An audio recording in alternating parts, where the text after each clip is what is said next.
Hi, Awakening Artists. I wanted to talk a little bit about my body shame experience this week. I said that I would talk a little bit about that after releasing some of my rehearsal videos, which I thought were really awesome after only 2 rehearsals. But they're really even more awesome because maybe 7 years ago now, actually probably pushing 8, I was heavily involved in getting prepped for musical theater auditions, major auditions, mostly as a singer, but a singer who danced very well. And prior to that, I was in a very small ballet company, but one that I just loved. I loved dancing. It's my #1 passion, even though I was built with a body to sing. And then, so I was doing all of these musical theater auditions and training and doing contemporary ballet pieces, and then I became very, very sick, and it turned out that an injury that I had when I was 17, which was not treated, ended up creeping up on me and basically shutting my whole system down. And I went through a good 6 years of doing nothing at all. I would go and I would teach dance classes or little musical theater classes to children, and I would go home and go to bed. I couldn't turn my neck. There were days I couldn't see out of my eyes because of the migraine pain from the spinal. It was a spinal condition. And that led to immune deficiency and just a whole slew of physical illness issues. I am so much better now. I was really led by intuition to seek out alternative therapies, alternative medicines, and that ended up doing the trick. And maybe I'll share more about that in another video. I've had a village of beautiful, wonderful healers get me to the place where I can dance again. So what you're seeing in these videos, it may look like, oh my God, her feet aren't pointed, her arabesque is hopelessly non-existent, but you might look at that now and go, oh, she's kind of a miracle walking, a miracle dancing. I mean, I was told never to dance again. So that being said, you would think that I would not have any body issues because, well, hey, look what I've gone through. And to get this far and to get back in the studio, it's amazing. But I, in fact, do have body issues. I'm very lucky. I never had eating disorders growing up and being in training. I'm very, very, very lucky and blessed by that because I have quite a few people throughout my journey who did. But I still do hold some body dysmorphia type stuff within me because this is what you pick up in the world of performing arts. It's all about how you're seen. And so going back into the studio and getting those point shoes back on and seeing how my feet are not pointing and seeing how my core is not strengthened at all.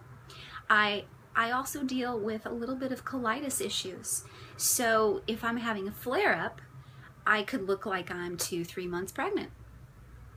And I've hardly eaten at all that day. And I'm seeing this in the mirror, and for the first time ever in this life, I'm realizing that this is not really me. Now I'm going to explain a little bit about that. I had an epiphany about a month ago while I was stretching. My stretch time can last about an hour to an hour and a half sometimes, and it's very meditative for me. I take it very slowly. I'm really breathing through it, and I'm connecting with my ancestors at the same time. I call a circle of protection around me, and I start doing my meditative stretches, and I ask my grandmother healers, the women in my bloodline, my heritage, who were possibly healers in their own right, to please come and assist me in my stretching, assist aligning me, guide my hands to massage whatever it needs massaging. And while I was doing this, possibly it was a message that came to me, possibly it was just my higher self saying, hey, I realized that this body that I inhabit, it's not me. It is, for lack of better words, it is someone else, or it is a group of peoples. Now let me explain it in the best scientific way that I can. Science has proven, and we studied this in elementary school, that there are bacteria in our body working to keep us alive. If they go out of balance, they can wreak havoc, and that's why a lot of us have a lot of intestinal issues. And I've been really, like I said, I have a colitis issue that I've been working through and working with and trying to listen to.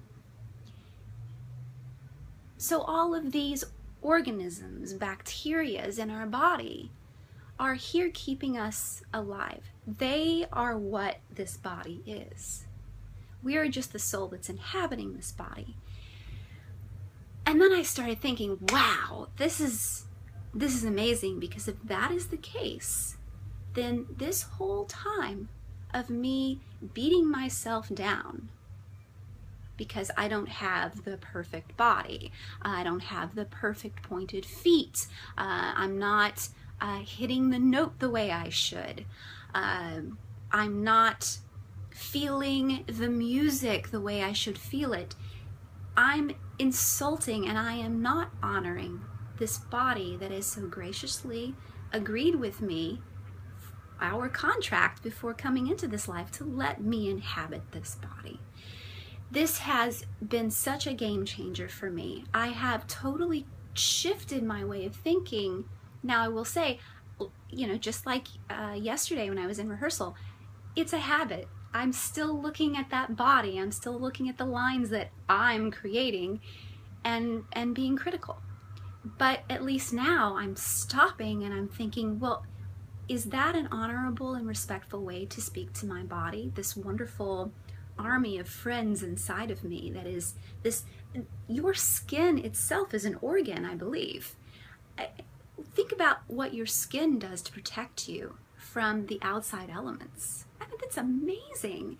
There's a lot of love within our bodies. And gosh, I wish every performing artist could have the same epiphany that I had. I really truly believe that we are just souls inhabiting a body that we chose to incarnate into. And it's high time that we stop insulting and beating up on this body. Now, some people would say, well, then why are you putting on a pair of pointe shoes? Isn't that abuse? And I would say that I did some soul searching around that. My body reacts in such a way when I'm dancing, even on point, even when it's painful, that it's almost as if my body is saying, it's worth it. I still have to show respect. I actually had a sit-down talk with my body and said, all right, in the past, you and I really loved this work. I want to do it again. Are you up for this? Body, do you think that we can handle this? And so far the answer has been consistently yes. But within that, my body has told me several times, not today, I need to rest. You don't have to take that extra class. We need to rest up. I need to regenerate some cells. And I've frustratingly agreed to that and realized later, you know, that was a good move, because, I mean, just an example of, I had said that I had had a full week off of not dancing, which was very frustrating for me because it was both a physical reason, my body was telling me not to, and also a universal reason, things were just not lining up for me to even be able to pay for a class. But then I got back into the rehearsal on Tuesday and it went great. So I'm so changed by this, and I hope that maybe that changes your mindset too about your body. Your body is beautiful, and you chose the body that you incarnated it in. Respect that body. Your body is perfect for what you need to do in this life. Love it, honor it, listen to it. It's gonna love you back, and it's gonna let you do some amazing things. All right, I will talk to you all soon. I'll upload some more videos. Can't wait to show you some more about what's going on. Love what you do.